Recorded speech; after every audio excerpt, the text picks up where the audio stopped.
Chapter 55. Joseph is sold into Egypt. Genesis 37, 1-36. And Jacob dwelt in the land wherein his father was a stranger, in the land of Canaan. These are the generations of Jacob. Joseph, being 17 years old, was feeding the flock with his brethren, and the lad was with the sons of Bilhah and with the sons of Zilpah, his father's wives, and Joseph brought unto his father their evil report. Now Israel loved Joseph more than all his children, because he was the son of his old age, and he made him a coat of many colours. And when his brethren saw that their father loved him more than all his brethren, they hated him, and could not speak peaceably unto him. And Joseph dreamed a dream, and he told it his brethren, and they hated him yet the more. And he said unto them, Hear, I pray you, this dream which I have dreamed. For behold, we were binding sheaves in the field, and lo, my sheaf arose, and also stood upright, and behold, your sheaves stood round about, and made obeisance to my sheaf. And his brethren said to him, Shalt thou indeed reign over us? Or shalt thou indeed have dominion over us? And they hated him yet the more for his dreams and for his words. And he dreamed yet another dream, and told it his brethren, and said, Behold, I have dreamed a dream more, and behold, the sun and the moon and the 11 stars made obeisance to me. And he told it to his father and to his brethren, and his father rebuked him, and said unto him, What is this dream that thou hast dreamed? Shall I and thy mother and thy brethren indeed come to bow down ourselves to thee to the earth? And his brethren envied him, but his father observed the saying. And his brethren went to feed their father's flock in Shechem. And Israel said unto Joseph, Do not thy brethren feed the flocks in Shechem? Come, and I will send thee unto them. And he said to him, Here am I. And he said to him, Go, I pray thee, see whether it be well with thy brethren, and well with the flocks, and bring me word again. So he sent him out of the vale of Hebron, and he came to Shechem. And a certain man found him, and behold, he was wandering in the field, and the man asked him, saying, What seekest thou? And he said, I seek my brethren. Tell me, I pray thee, where they feed their flocks. And the man said, They are departed hence, for I heard them say, Let us go to Dothan. And Joseph went after his brethren, and found them in Dothan. And when they saw him afar off, even before he came near unto them, they conspired against him to slay him. And they said one to another, Behold, this dreamer cometh. Come now therefore, and let us slay him, and cast him into some pit, and we will say, Some evil beast hath devoured him, and we shall see what will become of his dreams.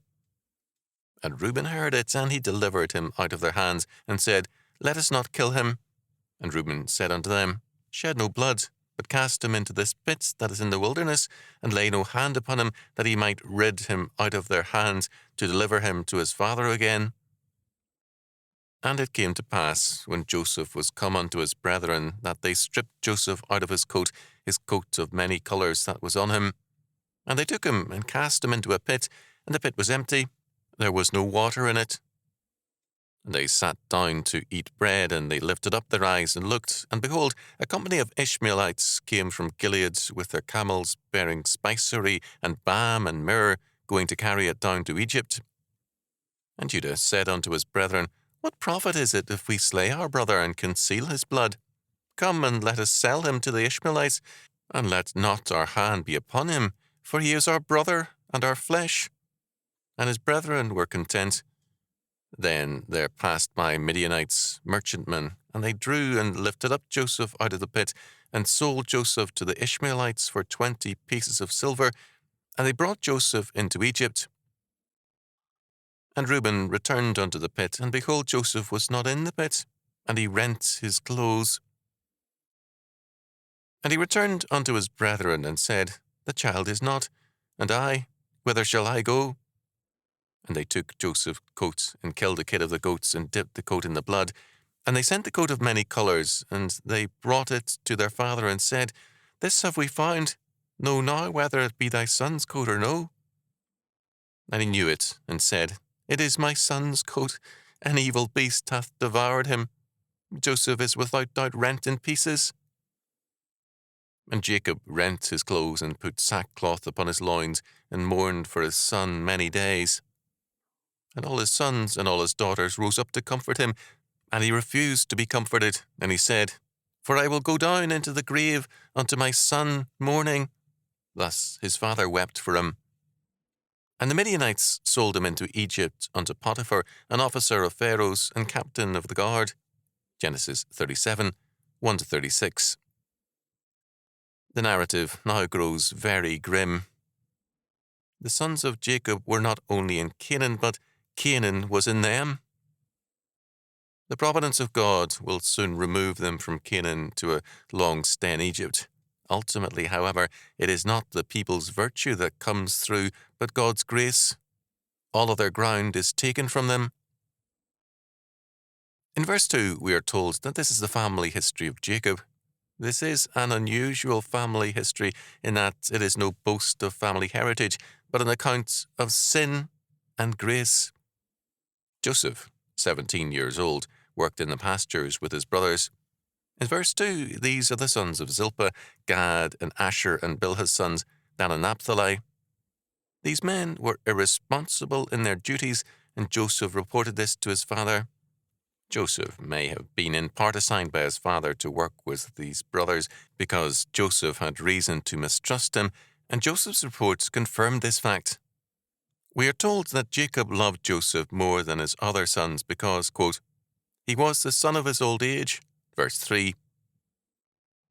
It is our natural inclination to give Joseph priority as Rachel's son, but the text does not say so.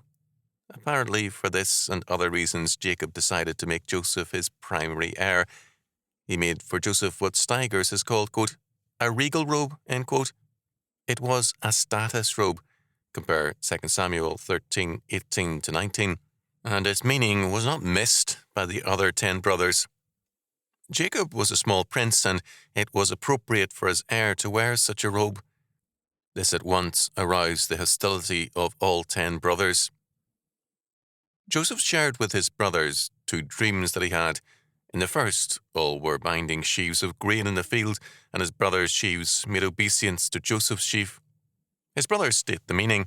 Joseph would have dominion over them, verses 6-8. In a second dream, the sun, moon, and 11 stars made obeisance to him, verse 10. When he reported this dream to his father also, Jacob rebuked him. The meaning was obvious. His parents and brothers would in due time bow down before him, verse 11. Joseph is not shown as boasting in this dream, but rather sharing it out of amazement. His brethren envied him, but his father kept the dream in mind as a portent, verse 11. Not long after, all the brothers were feeding their father's flock near Shechem, and Jacob sent Joseph there to check up on them and to bring him a report, verses 12-14. Jacob already had good reason to distrust Reuben, Simeon, and Levi. Joseph had confirmed his suspicions about Gad, Asher, Dan, and Naphtali, which left only Judah, Issachar, and Zebulun as possibly trustworthy. At this point, Benjamin was an infant. Jacob was thus suspicious of his sons. They may well have been selling some of the livestock for their personal profit. We do know that Joseph, quote, brought unto his father their evil report, verse 2, or, quote, account of their evil. This could also have meant adulteries such as Judah's in Genesis 38, 15-18. As Joseph went to the place where the brothers and the livestock should have been, he found no one, but a stranger told him where they had gone with their flocks. Joseph then found them in the area of Dothan, verses 14-16. The brothers saw him coming and decided to kill him. Their first plan was to kill him and to throw his body into a pit, but there was some uncertainty as to what precisely should be done. Reuben in particular objected, hoping secretly to save Joseph and then deliver him up to Jacob. He hoped, perhaps, by this act, to regain his status as the main heir. Joseph was stripped of his princely robe and cast into an empty pit, perhaps a dry well. As they ate, a caravan of Ishmaelite traders approached and passed. Judah suggested selling Joseph into slavery, and the brothers agreed, verses 21-27. Apparently, by the time they agreed, the Ishmaelite caravan had passed, and Midianite merchantmen approached, and Joseph was sold for 20 pieces of silver. Verse 28. When Reuben returned from a duty with the livestock, he was shocked to find Joseph gone. Verses 30 and 31. The brothers then agreed to a common story. Some wild animal had apparently killed Joseph, and hence his blood-stained robe. Verse 32. Jacob recognized Joseph's robe and said, "Joseph is without doubt rent in pieces." And he went into mourning and would not be comforted. Verses 33 to 35. Meanwhile, the Midianite merchantmen reached Egypt, and there sold Joseph to, quote, an officer of Pharaoh's, a captain of the guard. Verse 36. The term used for Potiphar can mean eunuch, but it is also a word then used by Egyptians for any high-ranking official. His captaincy made him also an executioner. Some see Potiphar as a eunuch to account for his wife's sexual overtures to Joseph, but an urge to sin is enough to explain Potiphar's wife. This story is remarkable in that it obviously sets forth God's total predestination of all things. For example, Rabbi Meir Zlotowitz titles a section in his commentary, quote, "Predestined Event." It is that, clearly, and we misread Genesis and all of the Bible if we fail to see God's total determination and governance of all things.